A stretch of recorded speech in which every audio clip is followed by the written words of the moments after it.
sidee u aragtaa xaaladda ka taagan haatan magaalada muqdisho degmo ka mid ah degmada hodan gaar ahaan xaafadda shiirkole oo mararka qaarkood niman xildhibaano ah siyaasiyiin ah ay markaas shirar ku qabtaan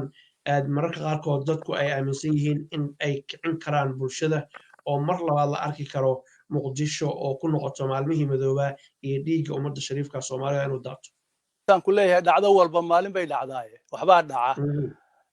waxaan la isleeyahay xilka weyne waxaa professore ra-iisul wasaaraha dabcan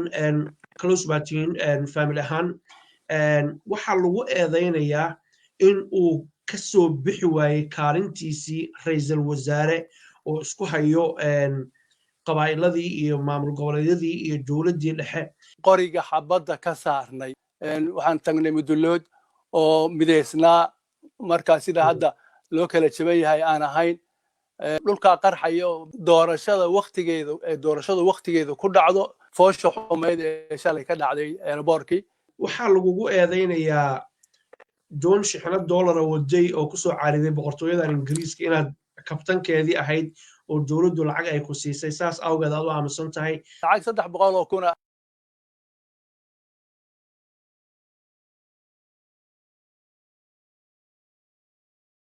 kulanti wanaagsan kuna soo dhawaada barnaamijka ifiyo oo daa'iman aanu ku falanqayno siyaasadda soomaalida iyo weliba arrimaha caalamiga ee dunida ka dhaca toddobaadkan barnaamijka waxaa marti igu ah guddoomiyaha golaha beelaha soomaaliyeed mid ka mid ah beeshaas oo dhowaan ku yeelatay shirweyne aan loo kala harinin magaalada hobyo in muddo ah fadhiday dabadeedna go'aamo waaweyn ay ka soo baxeen oo markaas lagu doortay laguna caleema saaray guddoomiye cabdiqaadir shirwac oo ah aqoon-yahan soomaaliyeed oday soomaaliyeed nabadoon soomaaliyeed isla mar ahaantaana in badan macallin ka ahaa soomaaliya ilaa ay haatana qayb weyn ka ah waxbarashada da'da ciyaarta soomaaliyeed kumanaan kun oo soomaaliyana ka soo saaray iskuullada iyo jaamacadaha dalka ku yaallaba haddaba guddoomiyaha marka la doortay kadib hawshiisii ayay galeen siday u shaqeeyaan baanu wax ka ogaan doonaa waxaanu wax ka ogaan doonaa raggii la fadhiyey gogashaas qaar ka mid ah oo ayagu laga soo warinayo waa say dadku hadalka u dhigeen eraye xanaf leh oo dagaal iyo colaad oogi kara ayadoo beeshu ay ku tashatay in qalin la qaato beeshaanu nabadda iyo horumarka ummadda soomaaliyeed ay qaybta ka aadan ee shariifka ay qaadato ee hormuud haddaysan ka noqonin qaybta ku aadan markaas ay qaadato meel kasta oo markaas u baahan in nabad iyo xasilooni laga dhaliyana ay maaragtay ka shaqayso haddaba arrimahaas ayaanu eegi doonaa waxaanu kaloo eegi doonaa shirarkii magaalada muqdisho ka dhacay ee labada ahaa ee lagu magacaabay kaaf iyo kala dheeri oo maaragtay dad dowladda taageersan iyo dad kasoo horjeeda ay jiraan dhanka kale waxaa jira eedeymo ka dhan guddoomiyaha laftigiisa waa professor shirwace oo lagu eedeynayo inuu maaragtay uusan hadlaynin aamusan yahay xukuumadda iyo dowladda uu ka agdhow yahay iyo weliba hadallo soo baxayeen waayihii dambe oo lahaa dhaqaalo fara badan ayay dowladda soomaaliya siisay si asaga iyo mas-uuliyiin kale oo kasoo jeeda dowlad goboleedka galmudug sidaas awgeed ayay u aaminsan yihiin haddaba shirwac waxau iminka joogaa dalkan ingiriiska ayuu joogaa su'aalo toosa ayaanu weydiin doonaa haddii la yidhahdo professorka ama guddoomiyaha iyo doontaas shixnadaas dollarka waday ee boqortooyada ingiriiska kusoo caariday lagu eedaynayana su'aalo toosaanu ka weydiinaynaa haddaba marka u horeeya aan soo dhoweeyo guddoomiye shirwac soo dhowo guddoomiye cabdi xaafid waa dhowahay waa maasantahay jazaaka allah khayr ramadaan kariim ramadaan kariim aad baan kugu mahad celinayaa inaad waqtiga qaaligaana siisay waxaan rabaa inaan dib kuu celiyo daqiiqadiiyo laba waxaadna xasuusisaa shirkii hobyo muddada dheer socday aanu ognahay adiga iyo dadkii soomaalida muxsiniinta ahaa gaar ahaan reer galmudug inay ka qayb qaateen waddadii hobyo dheereedee la dhisayey iyo waxyaalo kale oo fara badan shirkaas gundhigiisii waxa ka soo baxay nuxurkiisa maxaa kusoo koobi lahayd بسم الله الحمد لله والصلاة والسلام على أشرف المرسلين سيدنا نبينا محمد وعلى آله وصحبه وسلم السلام عليكم ورحمة الله وبركاته لما أنت حدا يداور أنت دبي داون دونتا عبد الحفيد جروب كيسة لما أنتوا سلامتين haddaan yara dib u laabto waa dhab in lagu kulmay hobyo dadkuna ay danahooda ka hadlayeen oo ka sheekaysanayeen wixii soo jireen iyo waxa jiraba iska warsanayeen 50 maalmood baa halkaa la fadhiyey guddi baa ka soo baxay gole hogaamin la yiraahdo golaha hogaaminta habargidir uu dhawaaqu yahay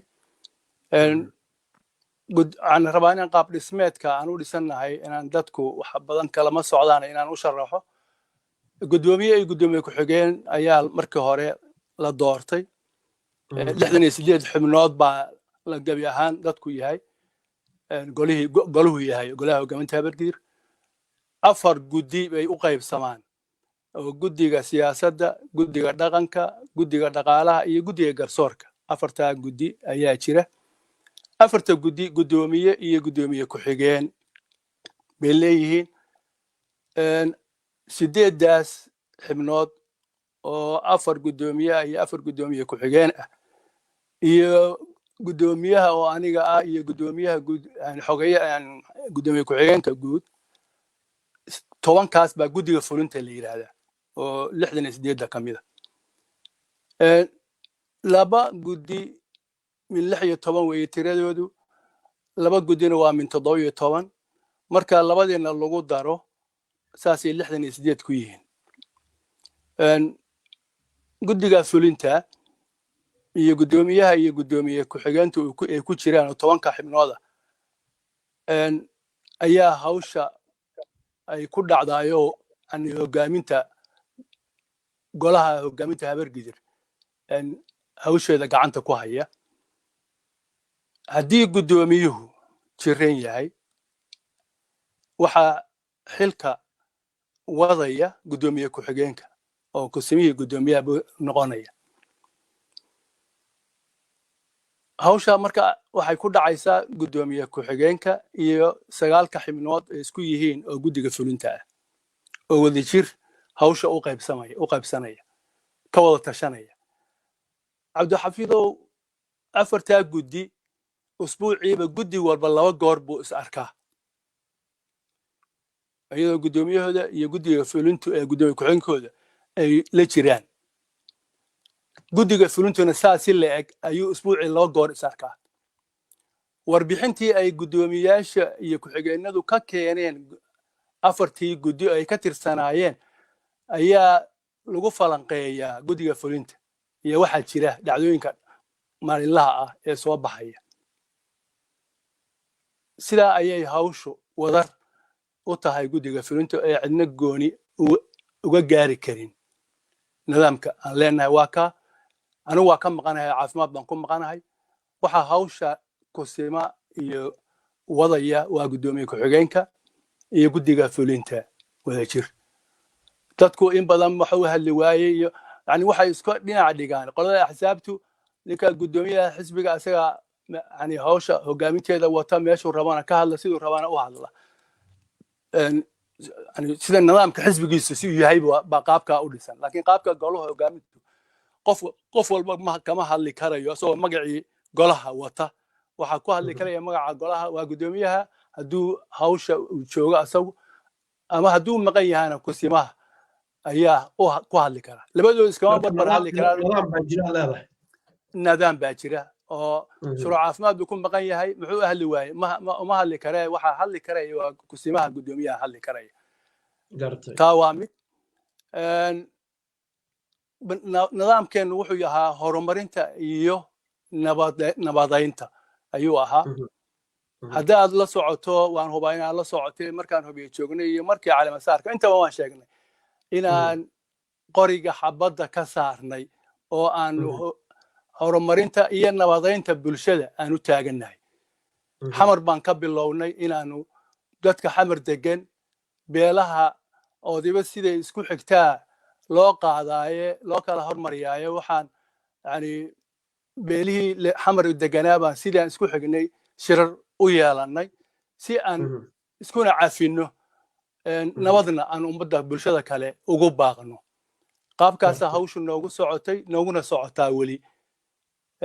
waan is aragnay waxaan yidhahdaa qolo waxaan filayaa dhaqanka xoogaa waa ka yara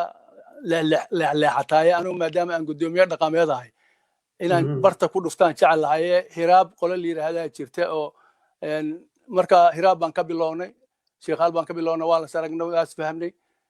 waxaan tagnay mudullood oo midaysnaa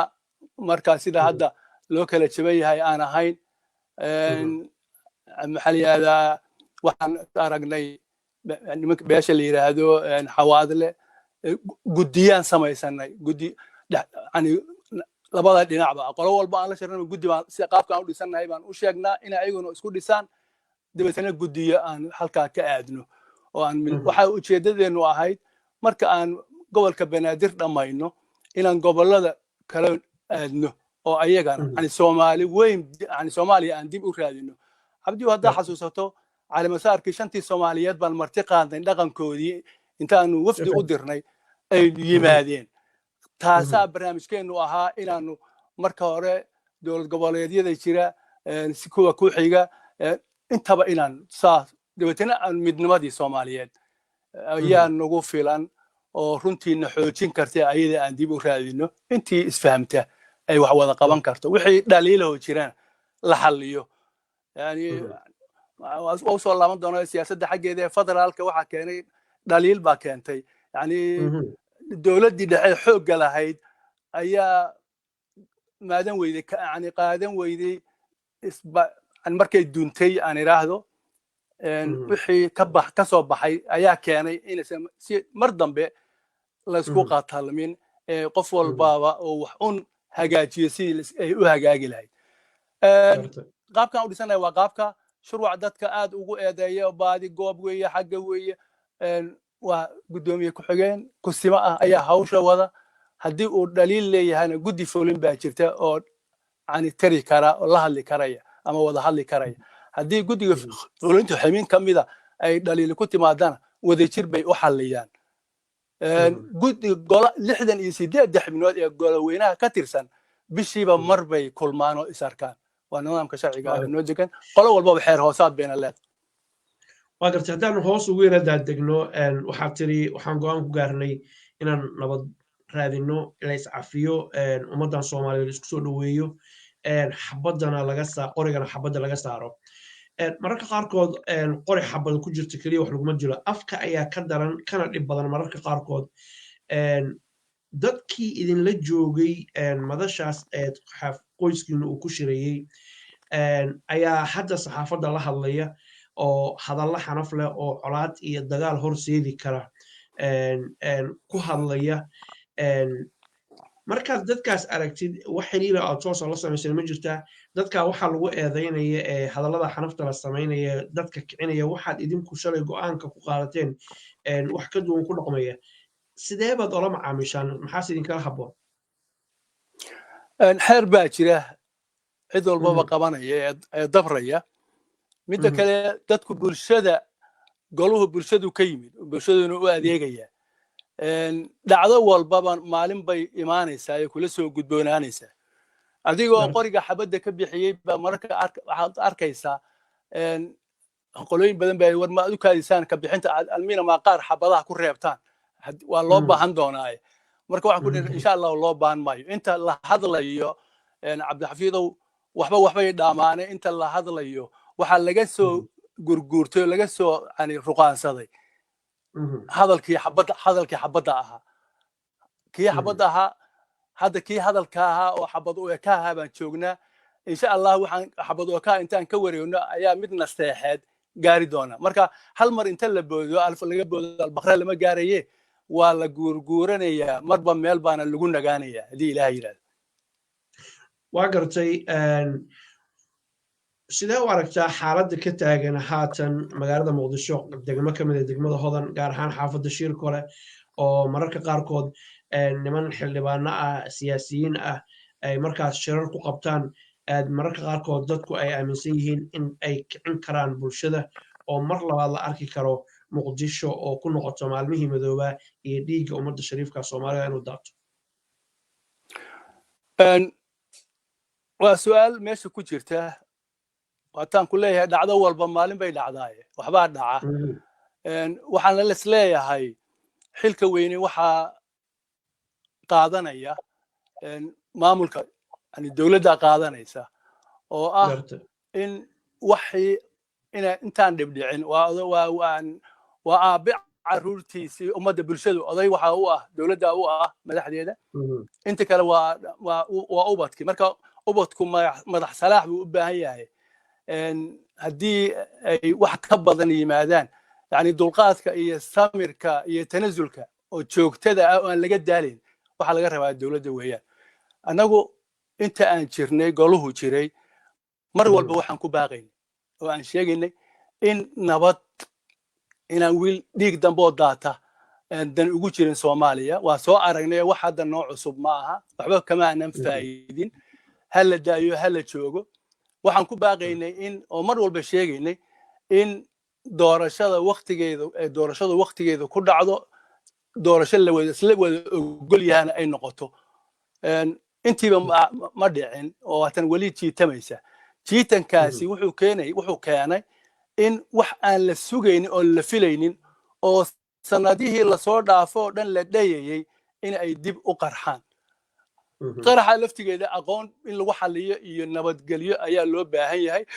waxaan isleeyahay ilaa iyo hadda wax dhacay waa yar yihiin saan qabo wixii dadku filayeen oo ay haddii saasi dhacdo dhulkaa qarxayo yani baasiinka soo baxa dab ku dhacaya soomaaliya halkaas ku gubanaysa ilaahay waa naga hayayo ma dhicin isxakamayn baa jirta weli waxaan isleeyahay dowladda doorkeedii waa bannaan yahay waa muuqdaa inay wax ka qabato in ay waxa dhacdada ah waxaas yani meesha hadda aad magaca ku dhufatay waa ciidankii dowladda waxaa jooga meesha u ruqaansadoo aaday yani 4 sano ninka taliye ka ahaa weeye ninka halkaa u guuray iyo ciidankiisii la guuray dowladda laga rabaa inay siday u xallin lahayd u xalliso waxaan qabaa qaabkii dowladnimo oo xoogaa ka durkay xilligii ay ahayd in doorasho qabsoonto nama qabsoomin waxaan maqlahayay iyadoo leeyahay waxaan usii joognaa inaan gaab dhicin gaab doorasho la'aan baa dhacday oo gaabkii waa jira taa laftigeedaana wax dhaliilo fara badan keentay wixii shalay dhacahayay baa u dambeeyey oo yani sawir fiican aan ka bixinayna xanuun weyn yani dadka dareen kale ku kordhiyey aragtidii foosha xumeyd ee shalay ka dhacday airbortkii yani keliya ma aha meesha la yihahdo shirkal ofishaale haddii sii ahaatana waxyaabo kale oo kasii daran baa dhici doona marka waxaan qabaa in la dedejiyo yani doorashada waqtigeeda mid isla wada ogol yahana ay noqoto si aan dhacdooyin noocaas kasii fool xumi uusan u imaanin waa gartay daawadayaal weli waxaad daawanaysaan barnaamijka efiya waxaana marti noogu ah gudoomiyaha golaha beel ka mid a beelaha soomaaliyeed professor cabdulqaadir shirwac oo si fiican u taqaanaan professore ra-iisul wasaaraha dabcan close baa tihiin family ahaan waxaa lagu eedaynayaa in uu ka soo bixi waayey kaalintiisii ra-iisul wasaare oo isku hayo qabaa'iladii iyo maamul goboleedyadii iyo dowladdii dhexe wax xiriir oo aad la samayseen ma jirtaan oo eedayntaas dusha looga tuurayo maaragtay kuwa jahanood kala hadasheen ma jirta waad mahadsan tahay waa su-aal meesha ku jirta ra-iisul wasaaraha markii la magacaabay xaflad weyn oo reer banaadir oo dhami u dhigeen ayaan ka mid ahayn oon ku soo dhowaynaynay xilkaa loo magacaabay aad buuna runtii uga mahad celiyey soo dhowaynta aan loo kala harine markaan yidhahdo gibil cad iyo gibil madow cidbo kama maqnayn yani waxbaa odayaal baa ka joogay dhaqanka culum baa ka joogtay dhalinyaraa ka joogtay hooyooyin baa ka joogay soo dhowsi aad u qorxoon baa loo soo dhoweeyey goluhana intaan soo maqnaa inay la kulmeen oo ay tala la wadaageen waa soo gaartay dardaarankii u horreeyey ee soo dhoweynta ahaa ayaan is aragnay dardaaranka maalintii xafladdu dhacday maalmihii ka dambeeyey aan mar ama labo aan iraahdo kadibna waa xanuunsaday waa anigaa soo baxay laakiin tala cid walbaba wuu la wadaagay hadday odayaal dhaqameedka tahay hadday musharaxiinta tahay cid walba culummada tahay way is arkeen qolo walbana talay siisay marka waxaan filayaa taladii waa usoo ururtay tallaabooyinka asaga ra-iisul wasaaraha iyo meeshuu u qaaday ku xiranta waa gartay adigu waa gartay talaar ma haysa gartay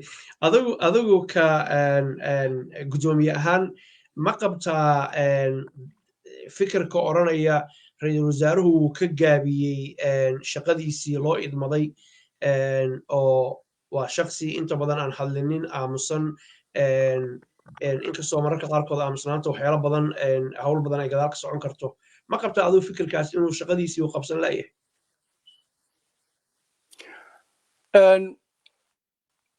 cabdifataaxow anigu waa muddo jiranaayoo london kula joogay ayaa laylahaa hawl buu hoos ka wadaa anna alla iga tago hawsha nin baa wada baadhu shaqo kuma lihi marka ra-iisul wasaaraha madaxweyne yani magacaabay hawsha madaxweynaha barnaamijkiisuna ku shaqaynaya barnaamij isaga u go'an oo ku shaqaynaya ra-iisul wasaare walbana waa nooca yani waxa loo magacaabay ayuu ku shaqaynayaa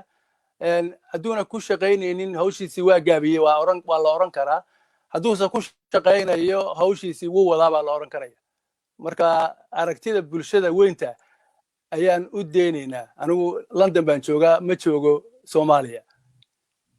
dabcan tan bulshada kuma weydiinin taada gaarkaan ku weydiiyey inaadan ka jawaabin saad uga jawaabtina waa arkay haddaanu ka soconno adiga laftigaaga ka sharwac ahaan waxaa lagugu eedaynayaa doon shixnad dollara waday oo kusoo caariday boqortooyadan ingiriiska inaad kabtankeedii ahayd oo dowladdu lacag ay ku siisay saas awgeed aad u aamusan tahay adiga xildhibaan fiqi rag kale oo ka tirsan maamul goboleedka galmudug saasaa lainku eedaynaya dadka saa inku eedaynaya maxaad uga jawaabaysaan maxaase arrintaa ka jira hadday jirto kelmadda aan kala qaadaya dadka idinku eedeynaya waa dad badan kugu eedeynayaan ka jawaabaya anu taydaan qaadanaya waxaan qabaa dadka kalena inay ila mid yihiin baa dhici karta waxaa jirta murti soomaaliyeed oo odhanaysa geedka dheer laanta u dheer waxaa ku taala shimbir xaggeed baa ku yaala oo laanta fiiqa dheer meesha u koraysa shimbir baa haldoorka ama gabar ha ahaado ama nin ha ahaadee qofka waaye aragga ah yani waxa la bidayo asagana xagatimo doqomeed baa ku yaallaa la yidhahda yani doqon inay mar walbaba xagato la waayi maayo cabdixaafidow halkan anoo jooga ayaa halabaadi gooba wuu joogaa wuu qaatay lacag buu qaatay waxaan xasuustaa dad baa midiyaha lacag ka sameeya haddii aynan waxyaabaha noocaasa sheeginna aysan lacag badan iyo maxaa la yihahdaa isheer gare iyo itaabo gambaleelaha iyo aysan helin waxba malaha noloshaa ku yaraanaysa waxaan dhegaystay qof leh ma sheegaya rag iyo dumar wuxuu yahay wuxuu yidhi carabku ha iqalalo caawa inaan been sheegayn shurwac lacag 300 oo kuna ayaa ma xasuusto farmaajaa siiyey iyo ra-iisul wasaaraha siiyey cid waxaan filaya in farmaajaa siiyey ra-iisul wasaaruhuna waa joogay ha waa la weydiiyey qofkii waxaa la yidhi goorma ayaa uu qaatay ninkaa lacagta waa lacag badane bishii November 2 wiigo u dambeysay ayay ahayd baa li anaa hubna oo madaxtooyada inta tagay lacagta soo qaatay cabdixafiidow aniguna bishii October ayaan London imid joogay November iyo December iyo wadanka ma joogin 2020 bishii October November buna lacagta qaatay lacagta la iska daldalanayo meelaha taala ma garanayo cidda haysa ee qaybinaysa iyo cidda u qaybinayaan anigu waxaa sheegtay macallin baan ahaa haddii aan lacag qaadanayo ama lacag bixinayo tartankii dowlad goboleedkan ka qayb galay ninka keliya oo aan ciidana ilaalinaynin lacag iyo aan bixin laaluush aan bixin baan ahaa sababtuna waxay ahayd haddaan wax maamulayo dadka wixii aan kala talin lahaa aan u sheegi lahaa anigu inaan ku dhaqaaqo sawir xun bay bixinaysaa marka qaabka hadda aan guddoomiyaha ka ahana laaluush aan bixiyey laguma magacaabin anna laaluush inaan qaato ilaahay baan ka magan galay waa ramadaan ma jirto shil xaaraan igu soo galay runtii ama maamul iga soo galay dowladeed ama meel kale iga soo galay waayo macallin baan ahay hogaamiyaan ahay ardada iyo intaan macallinka u ahay baa garan kartaa oo ilaa hadda isku xiran 40 sano dadkii aan dugsiyada sare ama u soo dhigayay ayaa hadda qolol leh oo maalin walbaba aan qololkooda ka hadlayo ayagoo ilmo dhalay oo jaamacada macallimiin ka ah ayaa ilaa hadda igu xiran yihiin haddii aanan wadada toosan aan qaadin ma noqdeen inta badanaaba aniga waxay iga sheegaysaa waxaan is leeyahay waa inta badan oo aan dal iyo deegaan iyo dad midna aan wax tarin marka nin maamaayoyin kale jira ma rabo inaan kusii dheeraado sii taabtee aniga naftayda baan ka hadlayaa ma dhicin in badan baan ka hadlay yani haddii dowladda tahay la hadalnay ma rabno in dhiig dhaco doorasho ha la aado yani qaabka socday ma jecleen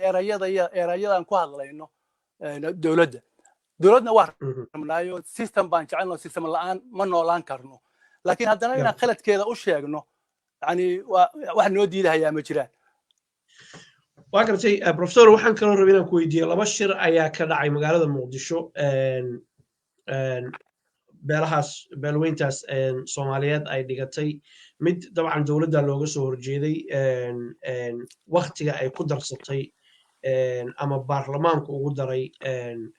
2 sano ah oo lalahaa suurtagal ma ahan ma yeelayno wax kasta oo aanu ogaga hor imaan karnana waanu ogaga hor imaanaynaa ereygaasu wax badan ayuu wataa culays buu leeyahay wax kasta waxaa ka mid ah in siyaasad wax lagu raadsho wada hadal lagu raadsho iyo weliba in dagaal lagu raadiyo meesha shirka kale oo ahaa shir nabad iyo deganaansho lagu raadinayay dowladdana lagu taageerayay dad dowladda u dhagan lagula markaas ay hogaamiyaal ka ahaayeen iyo qaar kale oo markaas ayagu madax bannaanba in sidaa hadalka loo dhigo oo la yiraahdo wax walba ayaanu ku raadinaynaa inaanu maxamed cabdullaahi farmaajo madaxweynaha waqtigiisii dhammaadaanu xilka uga qaadno see u aragtaa adigu horta kelmadda si walbaan ku raadinaynaa waa adiga hadda sharaxayo positive iyo negative labadaba waa leedahay yani si wax kastaan ku raadinaynaa oo sida wanaagsan ah oo aanu u sheegayno maya anigu waa qabnay golaheena fulintu inaan lahayn doorasho ha dhacdo waqtigeeda ha ku dhacdo is-ogolna ha ku timaado ilaa marka aan sheegaynay dadka ma dareemaynin ma taabanaynin meeshii aan taagnayn baa dad nala soo hadda yimid dadna yidhaahdeen maya waa khalade waa muddadu waa yar tahay ha la fidiyo waana midda aan is leeyahay waxay u baahnayd is-ogolkii baa weli yani inkastoo la leeyahay baarlamaankii baa go'aan kaa qaado asagaa bulshada baarlamaanku mudduu aamusnaa oo loo baahnaa inuu dhaqdhaqaaq iyo hadal sameeyo oo ummadda u adeego si dhaba ugu adeego asagoo aan dowladda yani xoogga dhabarka saaraynin ay tahay in cid walbaba uu yidhaahdo anaa ka wakiila bulshadii jaale madaxweyne waxaa loo baahan yahay in nidaamka is-ogolka ah aan wax shalay wuu ansixiyey in is-ogol waxa lagu wado inkastoo hadda yani la leeyahay dad bay ka socon weyde laakiin dad bay ka socon weyda ma aha in dowladda weli waxaa looga baahnaa inay dulqaadkeeda wado aysan marna dulqaadka aysan ka dhammaan waa tanasulay tanasul dambe iima laabna inay xagga dambe ka raacdo waxaa ka habboon weli in la tanasulo oo dowladdu tanasusho oo dadku wuxu uu rabo ma aha in ay 2 dowlad goboleed kaliya rabtee 3 dowlad goboleed 4 dowlad goboleed 5 dowlad goboleed bulsho baa jirta ka badan intaa la magac dhabayo yani marka hore ay ahayd wax yar oo kooban in yani masiirka ummadda Soomaaliyeed oo dhan la yiraahdo ka taliyana ka go'aamiyeen yani magacyo badan baa jira aqoonyahan baa jira culum baa jirta gabdhaha jira yani waxay tixgelintooda gaarka in la siiyo ma aha ma ka hadlayo yani musharaxiinta yani siyaasadda u taagan ka hadli maayo waxaa jira qaar aan xisaabtaba ku jirin laakiin dadka wax kula leh oo kula wadaaga marka waxaan qabaa fikirka ah yani dadka badan ee qaba iyadoo dhiig daadan yani madaxweynuhu doorasho inuu galo laisla ogol yahay wuu ku soo bixi karaya waana la taageeraya si shalay loo taageeray cid la ku soo bixi maysa ma jirto tartan baa la wadagelaya shalay markuu soo baxayey cid lahayd farmaajo soo baxaya ma jirin ilaahay baa u qoray waana yimid intii maalmood loo mudaharaadayo la soo dhaweynaya waad ogeyd sidii oo kale dadku waa dadkii hadduu soo baxo loo soo dhaweynaya laakiin waxaa la diidayaa tuhumka inuu yimaado tuhum baa laga baqayo dabcan dadka ra'yigooda xor bay u yihiin halkan waa saxaafad xora cid la caburinaya habeerate ma jirto ugu dambeyntii waxaan rabaa inaan su'aal ku weydiiyo aana jeclaynaa aad iyo aad usoo koobto waqtigoona eryanaya awgeed waxaa jira xubno beeshii adigu aad ka dhalatay ka tirsan isla mar ahaantaana mowqifkooda siyaasadeed uu aad iyo aad u kala fog yahay shirkii koowaad ee muqdisho ka dhacay waxaa ku jiray musharax madaxweyne cabdiraxmaan cabdishakuur oo warkiisu uu caddaa shirkii labaadna waxaa ku jiray haddaan mithaal kusoo qaato xuseen caydiid oo fikirkaa fikir ka duwan asna meesha soo bandhigay oo yiri nabadoon soomaaliyeed baan ahay dadkiina isu keenaan halkaan u imid nabadii horumarkaan ka qayb qaadanaynaa iyo dowladdan hala taageero iyo arrimo noocaasa ma la oran karaa sida qoysaska iyo qabiilada kaleba ma jiraan siyaasiyiin isku qoysa oo hal fikrad ka aaminsan siyaasadda soomaaliya ee qof walba iyo ra'yigiisa weeye beeshuna mas-uulka ma ah waa dhab oo ilaah baa dadka badiyey oo sida hal toobiye ay xooluhu ama looduba u qaado aad aragtay oo jawiga u hormarayo ma aha bini aadamku labada dhinac hadda aad sheegtay la kala jiray qaar kale waxaa jira labada dhinac midna aan ahayn oo aamusan oo cidina wax weydiin ayna u suurtagelin inay xagga iyo xagga midna aadaan marka waa dhab marka waxaan leeyahay dadka ilaahay badiyey noocyo badan baa lagu arkaya marka maxaa halkaa loo aaday reer walbaad ku arkaysaayo xagga iyo xaggaba intaba jira marka waa waxaa la rabo in soomaali ay bislaato waxaa moodaa dadka qaar waxay leeyihin waa la bislaado marba haddii mucaarad iyo muxaafid loo kala qaybsamay waxaa moodaa in yani shalay baan arkay khudbooyinkii baan maqlay oo lalahaa haddii dadkii qoryaha watay maanta ay nabad ku qaylinayaan waa alxamdulilah marka waa horumar la gaaray laakiin u baahan in weli oo midaan kula gurguurshay ahayd yani qorigii haddii laga soo tegey hadal qoriga u eg baa weli socda kaasina inta laga tago mid hadal nabadeed in loo guuro ayaan ilaahay ka rajeynaya anigu barnaamijka aan dadka ku hogaaminayno golaha hogaamintu wuxuu yahay inaan mar walbaba dhinaca dhaliisha oo xabad dadka qaadanaya ku fakaraya inaan mar walbaba inaana maya wax kalaan ku xallin karnaa wax kale waana midda hadda meeshaan la yiraahdo shir kolaha yani dad baa filahayay in xabad iyo qarax ka dhaco yani dad baa odayaal baa ku jira oo nabadda raba oo leh bal noo kaadiya ninkaan aan war kula laabanay ma dhammaanin ololaa socda hadda odayaal raba inay u tagaan odayga madaxweynaha yiraahdaan sidaan horaan usoo aragnay wax ku xallismi maayaane aan tala wadaagno inuu u dhagan nugulaadaan rajeynaya haddii ilaah yidhahdo professor aad iyo aad baan kuugu mahad celinayaa sharaf iyo karaamayaheed inaan kula fariisto muddo dheer kadib waxaan insha allahu tacaala kugu soo martiqaali doonaa barnaamijyadeena kala duwan si aad maskaxdaada ugu shiishay bulshada soomaaliyeed daawadayaal kaas wuxuu ahaa professor shirwac oo ah gudoomiyaha golaha beelaha soomaaliyeed beel ka mid ah oo aan ku wareysanayna barnaamijka ifiye iyo sida uu u arko xaaladda dalka ka jirta iyo weliba arrimaha siyaasadda gaar ahaan iyo doorashooyinka iyo eedeymo markaas isaga loo soo jeedinayo dadka qaarkood ay usoo jeedinayaan oo dhaqaalo qaatay sidaad maqlayseenna uu aad iyo aad isagaga fogeeyey uuna wacad ku maray arrintaas inaysan jirinin horeyna uusan u qaadanin haatanna inuu qaato aysan ka suurtoobinin oo waxa uu dad kala dagaalamayay uu yahay waxaad kaloo wax badan ka ogaateen sida guddigan uu u shaqeeya ka kooban 68 qof beeshan iyo dad kala duwan inay jiraan markaas ayagu shaqooyin kala duwan leh oo mar walba ma hal qof oo keliya maaragtay wax walba uusan isagu aruursan oo gacanta uusan ku haysanin waxaase war farxad leh ah inay soomaalidu afka ka wada hadlaysaan dhiig daadanaynin dariiqyada muqdisho iyo caasimadda qaranka soomaaliya anigoo cabdixafiid ayaa idinla socodsiinaya cabdifataax cali shir waxaa idiin soo saaray intaanu kanoo kale dib ugu kulmi doono waxaan idinkaga tegayaa guuliyo gobonimo waa mahadsantii